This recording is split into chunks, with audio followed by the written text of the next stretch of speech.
Second জেনারেশনের ব্যাংকগুলির মধ্যে south east bank অন্যতম।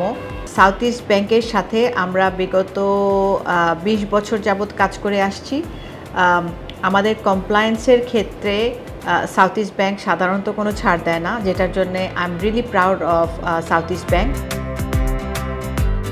প্রাণ আরএফএল গ্রুপের সাথে সাউথ ইস্ট ব্যাংকের long term loan, short term loan, export import এগুলি তো আছেই। এছাড়াও আপনাদের সাথে আমাদের স্যালারি অ্যাকাউন্ট আছে। আমরা ক্যাশ ম্যানেজমেন্টের ক্ষেত্রে আপনাদের কাছে বিরাট একটা সাপোর্ট পেয়েছি। কাস্টমারকে সাহায্য করার জন্য আপনারা যে মেকানিজম তৈরি করতে পারেন, আপনারা যেভাবে করে টু দ্য পয়েন্ট এক একটা কাস্টমারের জন্য কাস্টমাইজ করে যে সার্ভিস প্রোভাইড করে আসছেন, সেটা একেবারেই অন্যরকম, আর 10টা ব্যাংকের মতো না। আমি সাধুবাদ জানাই সাউথ ইস্ট ব্যাংককে এবং সাউথ ইস্ট ব্যাংকের উত্তরোত্তর উন্নতি কামনা করি। আশা করি আমরা আরও ভালো করব এবং আপনাদেরকে ভবিষ্যতেও আরও ক্লোজলি কাজ করে আমরা দেশের উন্নতির কথাটা চিন্তা করব।